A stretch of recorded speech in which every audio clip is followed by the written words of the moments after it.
Hello, welcome everyone. It's a pleasure to see so many of you connected today from so many different countries. I'm Glenda Quintini. I'm the head of the Skills and Future Readiness Division at the OECD, and I'll be chairing the webinar today.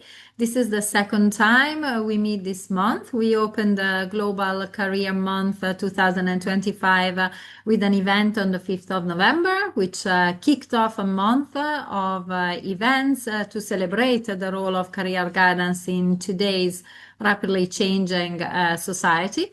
Global Career Month is a joint initiative of many international organizations where we work together as members of the interagency group on career guidance to coordinate our efforts to build synergies, to avoid duplication. And so this month is a joint effort of all of us, CEDEFOP, the European Commission, the European Training Foundation, the ILO, the OECD, UNESCO, and the World Bank in collaboration with the International Association for Educational and Vocational Guidance. Over the past month, we've all assisted to global, regional, national, and local level events.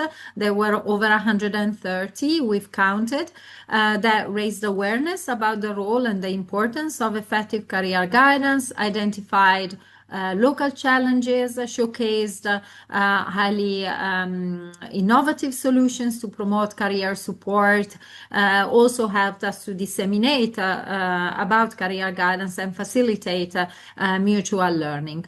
Here today we are going to draw some conclusions, recap on the month. We start by drawing some reflections on key takeaways by some of the organizations that helped organize the month. We'll then launch a poll to involve you all in this dialogue and this exchange.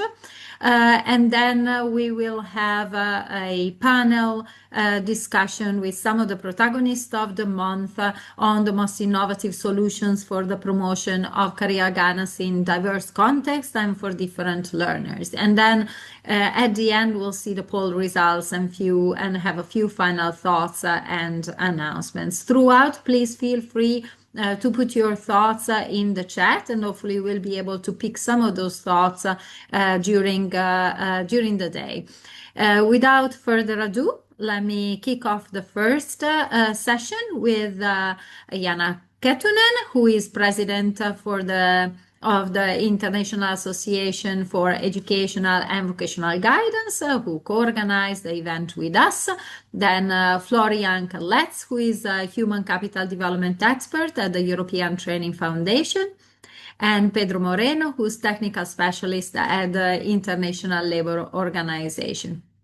With the three of you, as I said, we're going to discuss key takeaways from regional events in terms of key challenges that came up and key priorities for career guidance reforms, activities, policies that came up for the coming years. So Jana, I'm starting with you to hear your views again on some of the key challenges and messages that came up, but also to hear how these can be helpful for policymakers and how your institution, the IAEVG, can play a role in helping to address these challenges that came up.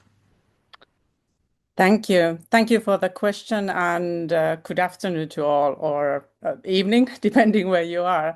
Listening to colleagues from around the world this month, I'd like to raise 4 themes that came up again and again. First, reaching those beyond formal systems, informal workers, marginalized youth, migrants, refugees, those facing service cuts, those who need support most are often least served. Second, fragmentation and lack of coordination. We heard repeatedly about scattered activities, organizations doing valuable work in isolation with little collaboration and no integrated strategy. Third, capacity gaps. In many regions, we have shortages of quality practitioners, service providers, and lack of frameworks to assure quality.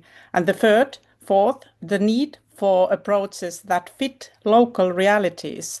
Theory and practices must be culturally responsive What works in one context cannot simply be transplanted to elsewhere.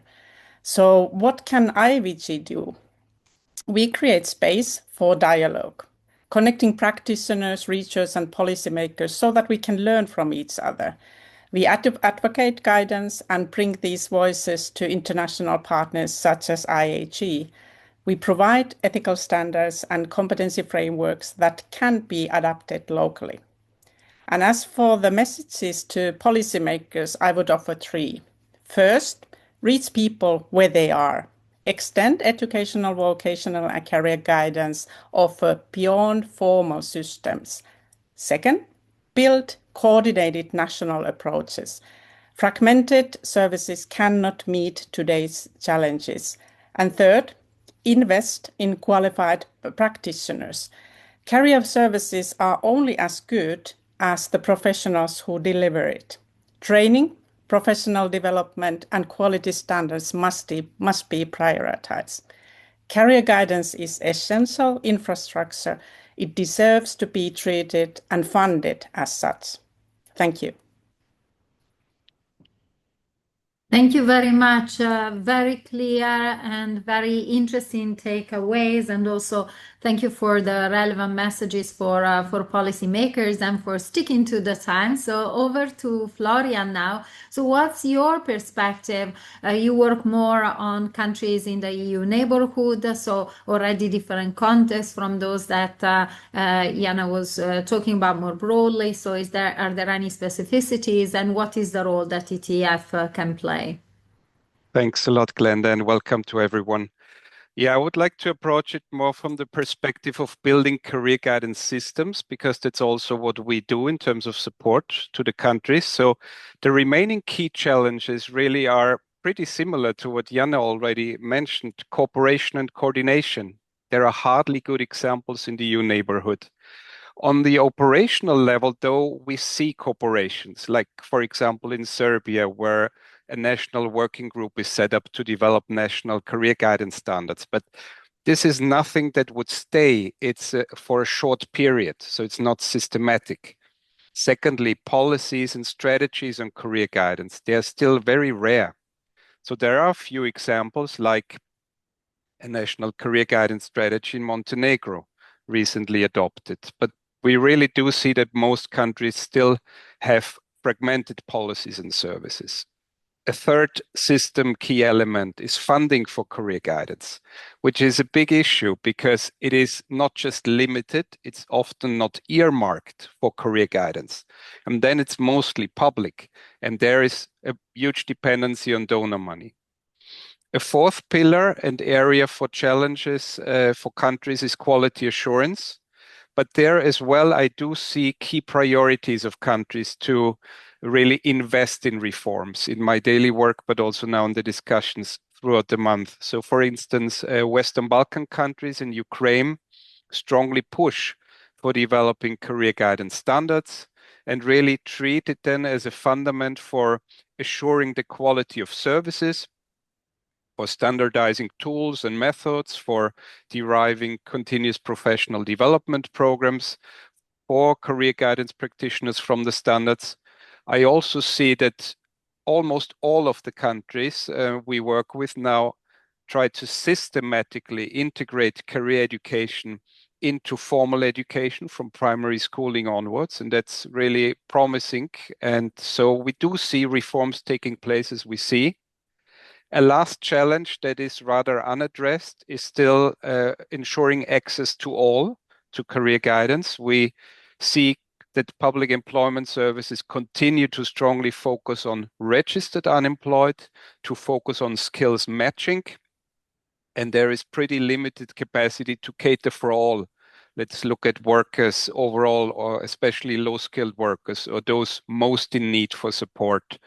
There is limited capacity to actually reach out to those most in need. And we do see that social partners and others like NGOs, they have still a very limited role in career guidance.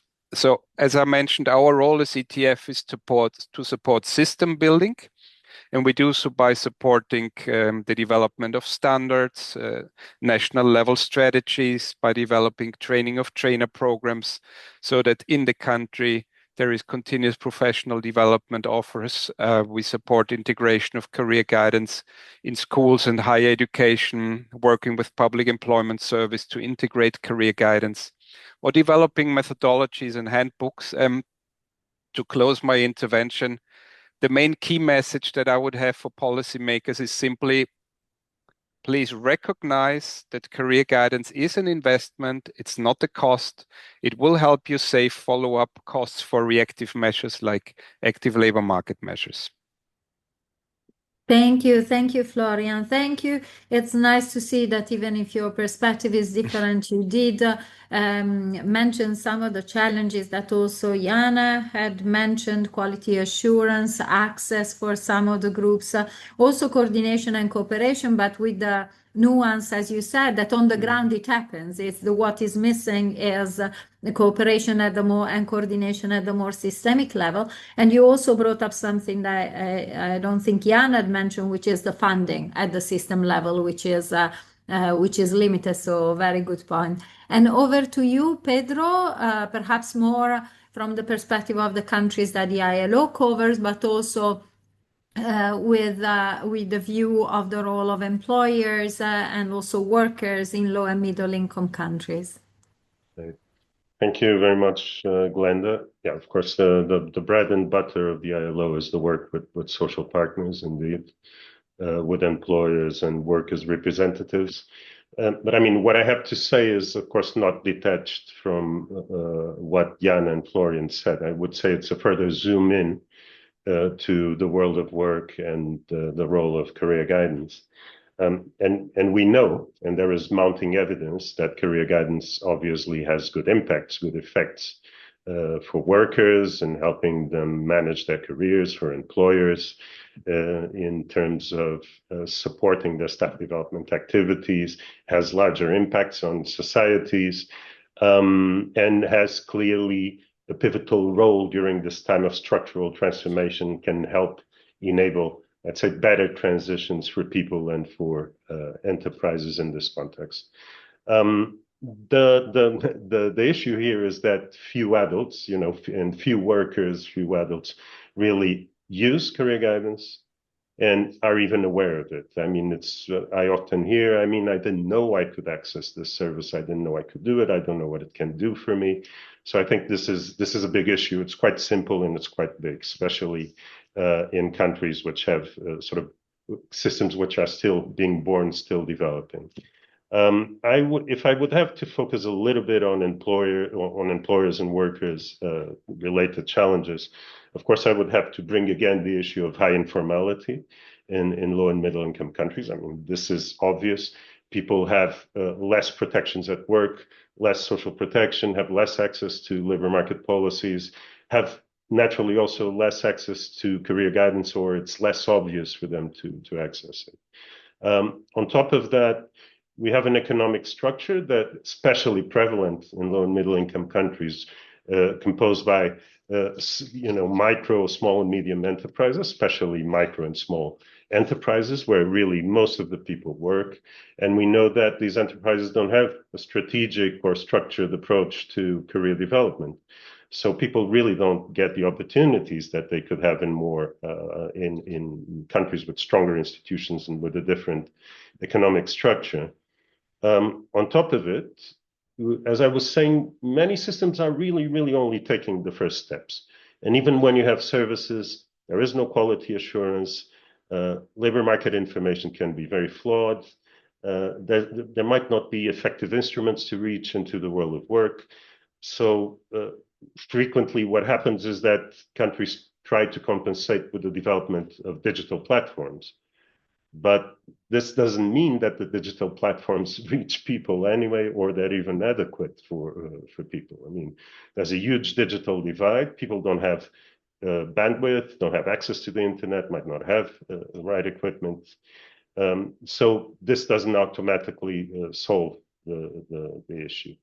On top of that, there's also a huge growth of new types of non-standard and platform employment. which is also which are really forms of employment that do not allow a lot of access to these services. I mean, a lot can be done. I think employers and social partners can do a lot of things. Employers, especially through sectoral associations, can try to provide the sectoral-based career development support. So either broker or themselves create services to provide career guidance. They can try to improve career development practices in small and medium enterprises and push for embedding career guidance and programs that are financed by national training funds, for example. Trade unions, on the other hand, can provide services to associates and workers at risk. I mean, there's several examples on global level of this. Just very quickly on policy, quick policy messages.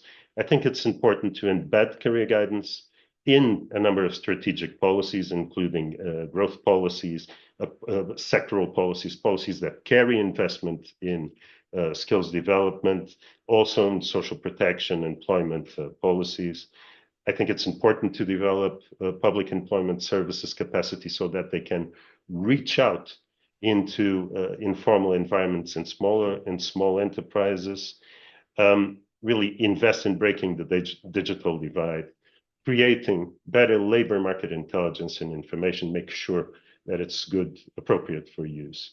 I mean, and this adds a bit to what already has been said about development of capacity, etc. So I'll stop here, not to take all the time.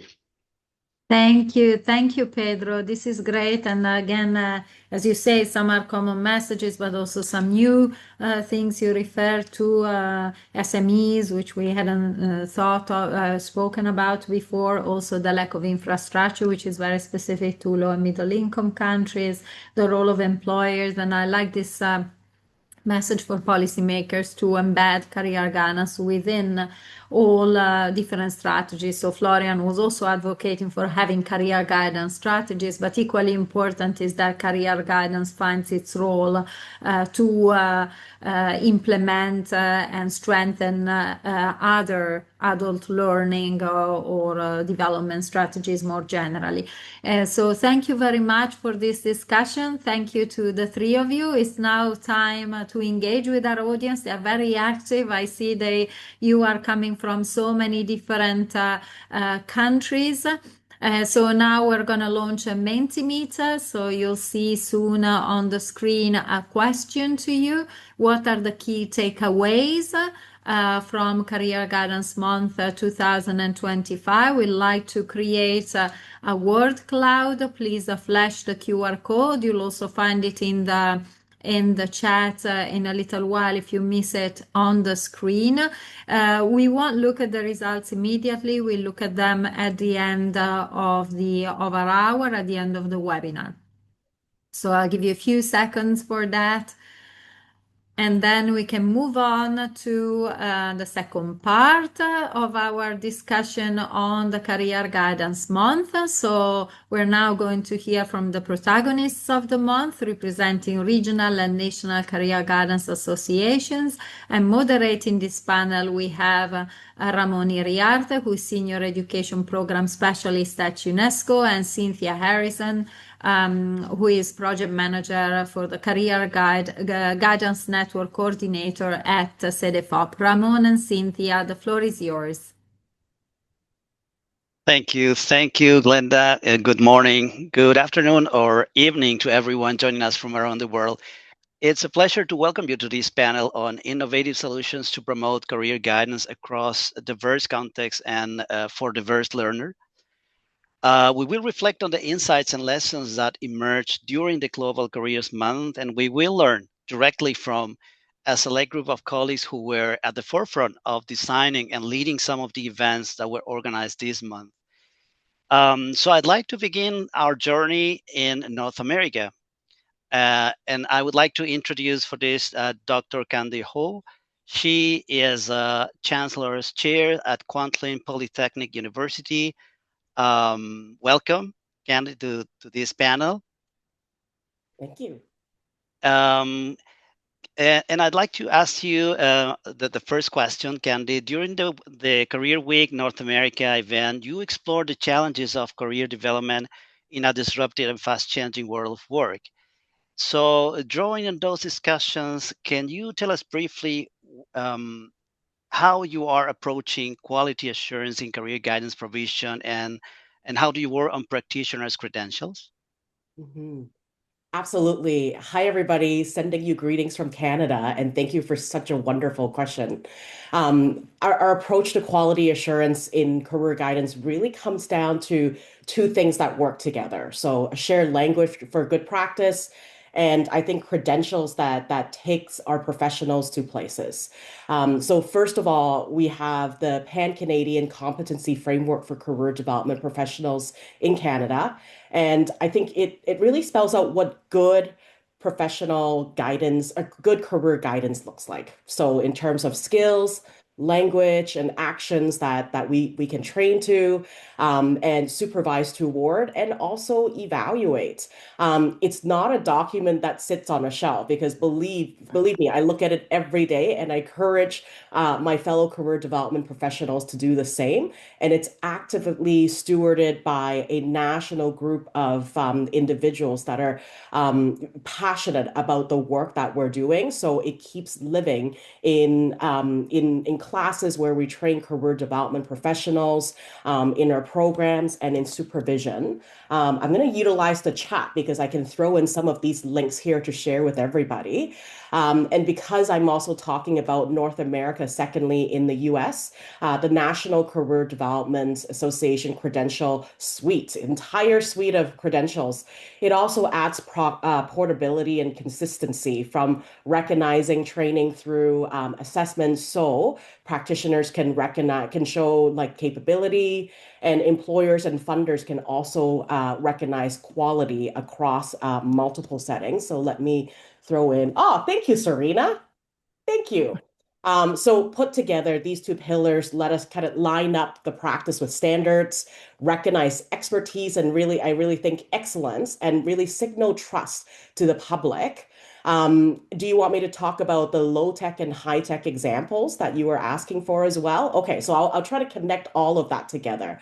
We were asked to talk about a low tech strategy and a high tech in formal and informal settings. So I'm biased. I'm representing, wearing the SARIC hat today, and SARIC is a national not-for-profit organization that advances career development in Canada. We've recently launched the Beyond Decent Playbook, Beyond Decent Work Playbook. It's a practical, really practical advocacy guide. So it's got clear messages, step-by-step actions, and printable worksheets. And we use it to run short, accessible huddles in some of the community spaces that I'm part of. And I know that many practitioners are starting to use it. And we just had in Canada, the federal budget has just been released. So a couple of us that I know are working on practicing how to use the Decent Work Playbook towards making lobbying arguments to government professionals. So practitioners, partners, we worked on looking at, okay, what is the language that's used in the budget document? And now we're in the process of looking at what are the key messages that we're considering the next time we meet with a politician, using the budget's own language and terms. So there's the outcome is we're hoping to have, advocacy ask that's anchored within the language in the budget and an outreach plan. So let me put that over there in the chat. And then one more on high-tech formal setting. We also have Opportune Next, which is a free bilingual platform, so English and French, from the Conference Board of Canada and Future Skills Center. It's a really cool tool because what it does is it maps a person's current skills to their adjacent occupations with salary outlooks and job prospects. So job seekers and programs can navigate, what does it mean to look at transitions from a skills first perspective. So it makes decisions, career decision making really apparent. What are some of the skills that transfer as people move from job to jobs? Where are the gaps? What are the pathways and possibilities that they need to look at? So if any of these resonate, please So happy to chat more about it. We'd love for you to explore further. And I'm really excited to hear what my fellow panelists have to say and just to say thank you for the work that you do every single day because, being on this global stage today makes me really proud that I get to be part of this profession and do this work every day with you all. Thank you. Thank you, Candy, for all the researches and all the experiences you shared. And I'd like to give the floor to my colleague Cynthia for the next question. Yeah. Thank you. Thank you, Ramon. And thank you so much, Candy. It was extremely interesting and important. So I'm conscious of the time, so I think we'll have to probably speed up a little bit. We have 7 speakers today. So turning now to Natalia Orellana from Fundación OCIDES in Chile, as I understand it right now, with your comprehensive events that covered career development in the Latin American context. We wanted to focus on, let's say, perhaps one innovative solution concerning in what way career guidance is approaching issues related to the important topic right now of late career transitions, and specifically, what role are the public employment services playing? Thank you. Hi, everybody, everywhere. Well, it's important to note that in Chile, we don't have a single or national public policy for lifelong guidance. That is the main context. But career guidance for adults over 50 is something new, something that we're starting in the development. And we have 2 main approaches. Yeah, the first one is in order to incentivizing employment and reskilling. And the public employment services are key in this effort, prioritizing reducing the digital and technological gap for this group of people. So they develop training and skill reconversion through courses that includes digital competences, transversal skills, and entrepreneurship, with this main focus on integrating new technologies. Also, they offer personalized counseling using, interview workshops, CV drafting assistance, but always including this awareness about the technological elements that can help us. And also they offer informative talks. So I think the most, I don't know if it's innovative, but it's interesting for me to observe what is happening in Chile is the fact that the National Service for Employment and Training, SENSE, they have a program called Senior Experience, Experiencia Mayor, which is designed to help adults over 50 to apply for a subsidy in order to obtain benefits, but for the companies, in order to promote the companies, take this, people in their workforce. So is small because includes vacancies for around 1,500 people a year, but it's something interesting. It's a way to to promote the transitions or the employment of people from over 50. Okay. Thank you very much, Natalia. And I'll now for that really interesting and important comment. And I pass the floor back again to you, Ramon. Thank you, Cynthia. And now let's travel from Chile to South Africa. And I have the pleasure to welcome Christopher John Bukes, CEO of SAC, that's the South African Career Development Association. Welcome, Christopher. I think he's in the room. I'm not sure. I'm not seeing him.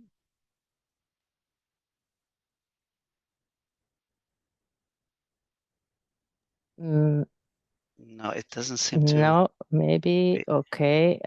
If you like, Ramon, we can move on with the next question. Yes, please. And then maybe he'll come back in again afterwards. So we're going to move back north now to Europe, to Ilse Janssen from Euroguidance and the Latvian State Education Development Agency. And we know that you will have a flagship event in December. I know because I will be there, where one theme is how career guidance can be part of the response to crises related to sustainability. So in this context and of innovative solutions, how about establishing comprehensive and sustainable lifelong guidance services in Europe, while at the same time achieving some system coherence across the sectors? How do you think, how is progress on this? Well, I have to preface my response by underlining that the European Union and EU candidate countries retain sovereignty over their national education systems, which makes it challenging to achieve systemic coherence across the continent. And while Europe may seem homogeneous, I have to echo Jana's remark that one-size-fits-all approaches need to be scrutinized. However, speaking of progress, since the previous Global Careers Month, there have been developments in the professionalization of guidance practitioners and standardization of guidance delivery. New national guidance strategies, careers education frameworks, and occupational standards have been developed in several countries, for example, Finland, Ireland, Luxembourg, and Latvia, which have been shared across the EU-funded skills policy network Euroguidance, which I'm representing today. Regional Euroguidance clusters have been working on improving practitioner competence in the area of green guidance and on supporting national career information portals in dealing with artificial intelligence. Guidance practitioner competence development has been supported through webinars and face-to-face peer learning activities on a broad range of topics organized by various constellations of Euroguidance network countries, and of course by Euroguidance centers at national level as well. Our colleagues in cooperation with CEDAFOP's CareersNet research network have also been producing overviews of guidance systems. At network level, Euroguidance are currently working to support the development of an updated EU resolution on guidance to meet contemporary challenges, including digital transformation and AI, green transition and sustainability, enhanced social inclusion and equity. We see an updated resolution as an opportunity to shine the spotlight on guidance, which is often hiding in the shadows in different policy documents. And last but not least, it should be mentioned that with the support of the European Training Foundation and the European Commission, the Euroguidance network has expanded to 38 countries, now including EU candidate and partner countries Bosnia and Herzegovina, Georgia, Moldova, and Ukraine. And in the chat, I will leave you with the link to the Euroguidance EU website, where you can find several resources which may inspire you, and also a link to next week's event, for which you can still register for online attendance. Thank you. Thank you so much, Ilse. Thank you very much. And now, in the interest of time, Ramon, I'll hand the floor back to you for our fifth speaker, or I don't know if the previous speaker is available. Thank you. Thank you, Cynthia. So from Europe, we now head to Asia, more specifically to Japan, and I'm pleased to welcome to this panel Dr. Atsuki Okabe. He's associate professor at Seisen University. Dr. Okabe, during the Global Careers Month, you led a dynamic event bringing together colleagues from Japan, South Korea, and the United States. And across the sessions, we heard recurrent themes around innovations and the role of technology. So building on those exchanges, what innovative approaches in career guidance are helping to strengthen young people's employability and address skills mismatches, and how digital technologies are being leveraged to support this transformation? Thank you very much for the question. I'm representing the JSSE and also FU's career, and drawing from the Joint Japan-Korea 4-part webinar series held this month, which focused on innovative practices in the educational sector, I would like to highlight two distinct approaches. One is human-centric, and the other one is a systemic. And first of all, addressing the human-centric aspect or the low-tech, in a shrinking society or depopulating society, we must recognize that for vulnerable youth, schools function as a critical safety net. An innovative case from a Japanese night high school shows that before teaching skills, we must rebuild trust through systems like a 4-year fixed homeroom teacher. To reduce mismatches for these students, they use hands-on learning, directly connecting abstract theory like mathematics to practical machine operation. This tangible I did it moment is the first step toward employability. And our series profoundly reminded us that for marginalized groups, career development is inextricable from survival and identity, necessitating guidance rooted in social justice. And secondly, on a systemic level, we're redefining work-based learning, not as a one-time event, but as a continuum moving from awareness to training. And innovation here means using intermediary to bridge schools and businesses and offering employer menus to lower participation barriers. This structural change ensures that work-based learning complements academic learning and prevents students from being left behind. And regarding your question on ICT and AI, we found a critical challenge, seniority biased technological change, especially in Korea. Our data shows that since ChatGPT's launch, junior hiring has declined by 10% in AI adopting firms. This is a major risk for youth employability. To leverage ICT positively, we are shifting education from using AI to collaborating with AI. An innovative method is project-based AI collaboration, where students are graded on their ability to critique and improve AI outputs. In this context, educators must transform into opportunity brokers instead of just teaching content. They leverage technology to connect students with gig projects and mentors, helping them build a unique portfolio of skills that AI cannot replicate. Thank you very much. Thank you. Thank you very much, Dr. Okawa. Very insightful and relevant experience, especially in this time where technology is progressing and there is a huge enthusiasm on how to use it to strengthen career guidance. So I now move on back to Cynthia for the next question. Go ahead. Thank you very much again, Ramon and Atsushi. So we are going to move on to Australia, to Mary McMahon on behalf of CICA, the Career Industry Council of Australia, and where there was an important webinar supporting refugee resettlement through career development, inclusive pathways, as well as the key question, why career development matters. So, Mary, in what way is career guidance utilized to reach out to remote and Indigenous communities? Can you give briefly one or possibly two examples?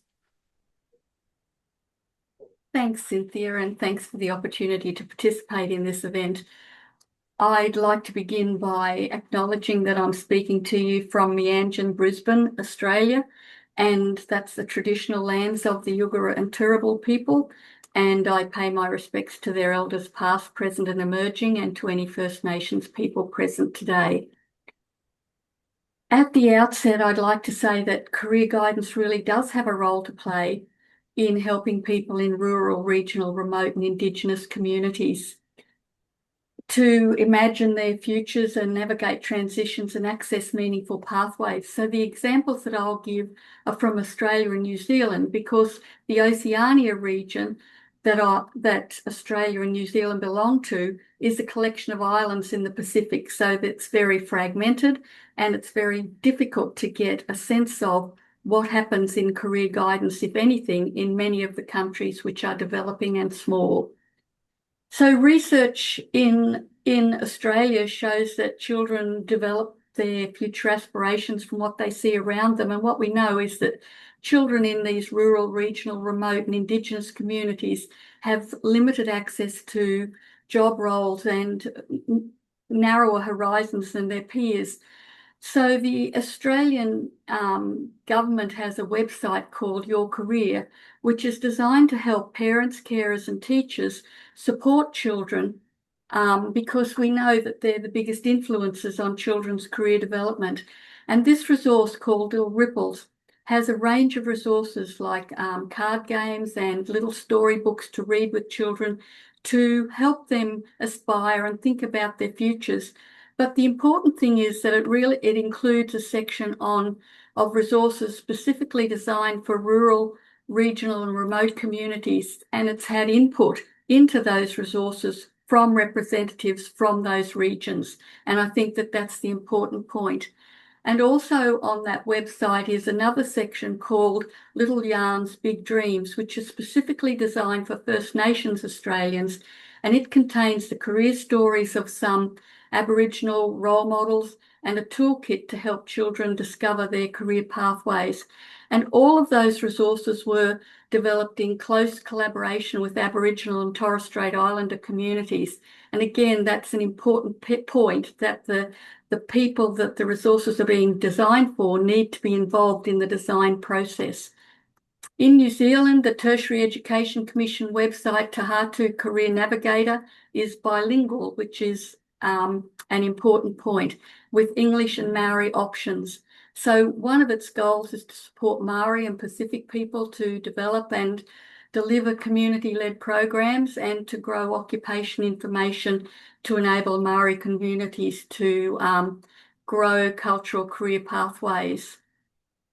Another thing that's important, I think, in thinking about career guidance for people in rural, regional, remote and Indigenous communities is the need to strengthen pathways for Indigenous community members to become qualified career practitioners who can provide culturally safe services for the people in those communities.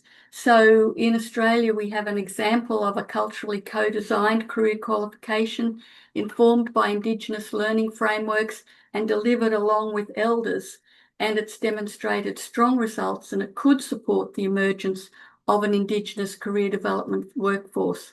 So as I said earlier, career guidance does have a role to play to support people in rural, regional, remote and Indigenous communities. And there are some really promising initiatives, but as with everything, there's always more that we can do. So thank you. Thank you so much, Mary, for many examples, actually more than one or two, and also, underlining the importance that context matters, and also, designing to meet the needs of the local communities. So I think I will give the floor back to Ramon for my part. Thank you. And now I think it's our last speaker. Thank you very much. Thank you, Cynthia. And for our final stop on this global tour, we travel to the Middle East and North Africa, the MENA region. And joining us from Egypt is Imad Helmi, co-founder and CEO of Career Advisory Tools International. Welcome, Imad. Thank you so much. Hello, everybody from over all the world, and happy Careers Month. Happy Careers Month. Imad, you played a central role in the MENA Career Development Week, where a wide range of themes were discussed, from career services and information systems, awareness raising research. So considering the key takeaways from those sessions, could you share some examples of good practices from the MENA regions that are helping young people within, but also beyond formal education, to build career development and reduce the risk of unemployment or inactivity? Yes, of course. And actually, this year we have initiated the Career Development Week for MENA region, and we decided to have it every third week of November every year, inshallah. So this would be the MENA Career Development Week every year. And this year we have discussed a lot of themes, as you mentioned, Raymond, because of, main purpose was just to raise awareness among all of the participants from different countries in the MENA region about different initiatives and also about ways and means of qualification of career development practitioners. Let me bring two examples, maybe three, very quick at the same time available for me. One from Saudi Arabia, and actually they have tackled the issue of the government fund because they were able to fund a mega project with the main purpose of launching career development services with institutionalization in different organizations, mainly the public employment services and different organizations that support graduates, in addition to schools as well. With support of NCDA and other organizations, they were able to qualify a bunch number of career practitioners and qualify them, give them international certification from NCDA, for example, in addition to creating some digital tools. And they are keen to keep the momentum of the whole issue. And even they now do like a magazine for career practitioners. Sorry, it doesn't seems, but in Arabic anyways. So this seems like, this is really initiative funded by the government to sustain some activities like that. And even during the third week of November, they have launched the first forum for career guidance in Riyadh. So hopefully this could be a good beginning, not a closing for a big project. A second initiative actually also which highlights the public fund comes from Egypt with Ministry of Higher Education. With a lack of fund from the UCID, Ministry of Higher Education decided to build upon the well-established career university centers in Egypt, and they start to initiate what's called the Be Ready initiative, which provide employability skills, soft skills to senior students and graduates, where they provide them with career planning training and also soft skills such as communication, emotional intelligence, resilience, and so on and so forth with a public fund.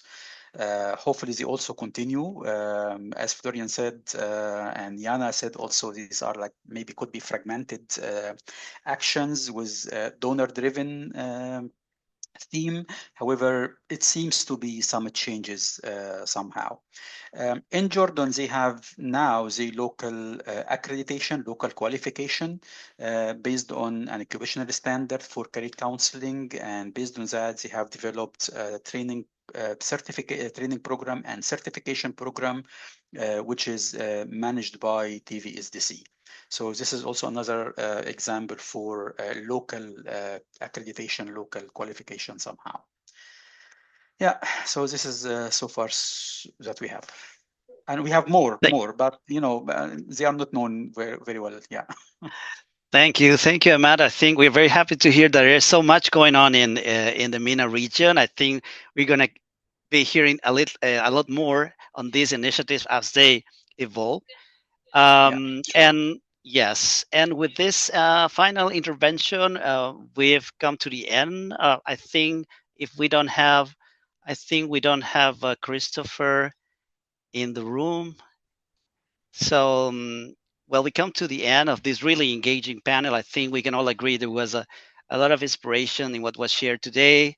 From my side, a big thank you to all our speakers for your energy, for your insights, and all the references that you shared with us. And I'd like to hand over to Cynthia for her final words. Okay. I didn't know I would have final words, but yes, of course. Thank you so much from my side as well. It was really interesting. And also don't forget the session is being recorded. So in case you missed, there were many details, actually, many practices shared. You can listen to the recording as many times as you like. And I think that's all from my side. And we will both hand the floor back to Glenda. Yeah, thank you. Over to you, Glenda. Thank you. Thank you, thank you. And I'm thanking you and Ramon, as well as all the speakers. Great points that were made from so many different regions and countries. Now is the time to look at the Mentimeter results, but let's see if the word cloud appears. In the meanwhile, it's a pleasure to see all the chat. That's very lively. Many people posting, many of the speakers posted links. So take a look. You will find a lot of additional information, many praising both the event today, but also the career month more generally, and how important they see career guidance and now central to today's labor market. Let me also remind you that the month doesn't finish with the closing event. In fact, there are still events, and the link has been posted in the chat, so you can see the program and check what events are still to come in the coming days. Also, we just a reminder, we mentioned it in the opening, we have just as the same group, so as Interagency Group on Career Guidance, issued a Investing in Career Guidance, which is a joint statement that outlines our joint understanding of why policymakers should invest in career guidance, what are the benefits, what constitutes quality career guidance. So we can put the link in the chat as well. I'll be putting it in a second. And so now let's look at the Mentimeter. So we have continuous learning, which came up several times, especially with the regional and national speakers just now. International exchange, which I think captures very well these both the opening, the closing, but also all the exchanges that took place over the month, sharing, belonging, energy profiling, best practices, so many nice, still changing, so we also have advocacy and opportunity, so many nice ways to express the value of career guidance today. To conclude, we also plan to issue a note summarizing the outcomes of Global Career Month, so keep your eyes out for that as well. Now let me close by asking my colleagues, all the members of the Interagency Group who are here today, to say just one or two words on what career guidance means for them. So I will start from Cynthia from CEDEFOP. Okay, thank you, Glenda.